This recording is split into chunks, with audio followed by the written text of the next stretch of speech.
We run through the biggest games on the betting front with Steve Merrill each and every week here at Mark Rogers TV, the voice of college football. You can join Steve on prosportsinfo.com for your edge on not just college football, but the NFL, the NBA, Major League Baseball, and college basketball, of course, starting as well. Steve, how you doing today?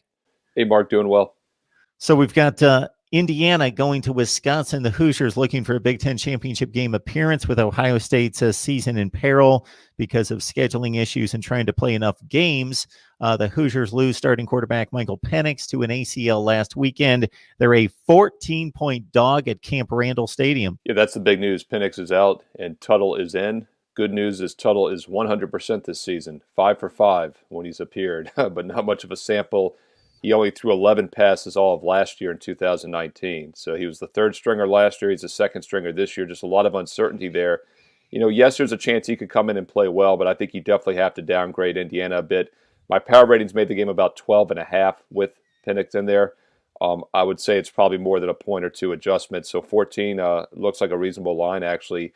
And I do see some 14.5 starting to pop. So I think if you like Wisconsin, you probably play this now at 14 or less. I doubt you're going to get a cheaper number by Saturday, especially when the public starts realizing that Indiana is shorthanded at quarterback. And it's just a tough matchup for Indiana. I mean, they're facing a powerhouse defense in Wisconsin that gives up only 67 rushing yards a game and only 3 yards per carry.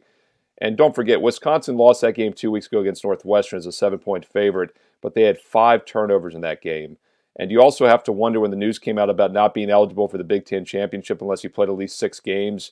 You got to wonder if Wisconsin maybe just kind of came in flat with that news coming out. And the 5 turnovers would tell me they probably did.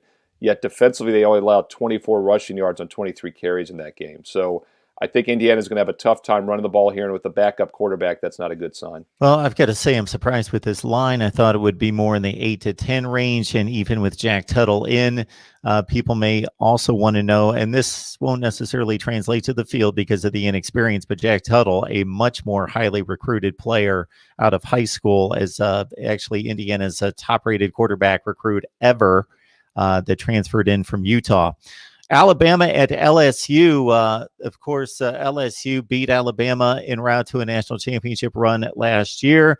The Tide should get some revenge and maybe in a big way as a 29-point favorite in Death Valley. Yeah, I actually used the best bet last Saturday for my clients on Alabama minus the 24.5. It was looking pretty good when it was 42-6 late in the fourth quarter. Then Alabama made you sweat it, winning by just 29 as Auburn almost got the back door there, but Alabama dominated that game as expected. But it was a revenge spot last week. Saban now 5-0 straight up ATS in that situation recently. You do, though, get a little concerned about a possible situation where Alabama wins this by 4 touchdowns and still doesn't cover. And the line is a bit pricey. My power ratings make it only 26.5. So I do think the line value is now gone with Alabama, especially at more than 4 touchdowns.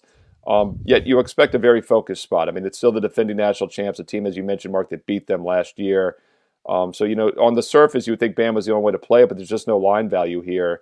LSU's definitely a team that maybe has tossed the towel this season. The teams that toss the towel normally are teams that were expecting better things and have nothing to play for, and that's definitely LSU here. Yet they got the backdoor cover last week. They lost by only 13 as a 15.5-point dog at A&M. So, you worry about the situational setup here for LSU, but the line value does appear to be on the Tigers getting more than 4 touchdowns now.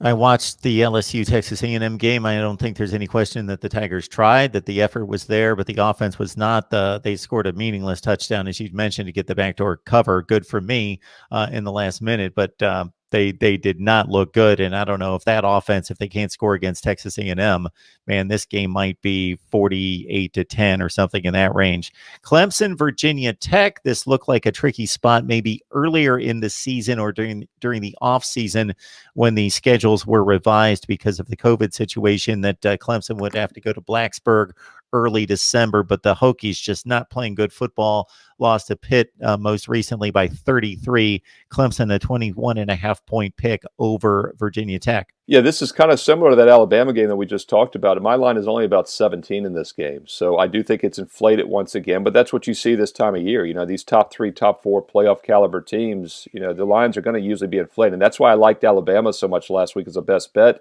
because I actually made the power ratings 27 against Auburn. It was a good revenge situation. They were laying only 24.5. That's not the case, as we just mentioned now in the LSU game. you're going to be paying a premium to back them. But just like the Bama game, even though there's no line value here with Clemson, I don't want to get in front of the Tigers in this one. So I'm not going to be backing Virginia Tech, even though the line is about 3 to 4 points too high based on my power ratings. Unlike, though, the LSU game, though, Mark, I do think Virginia Tech can score some points here. And the over 67 actually might be the best way to play this one.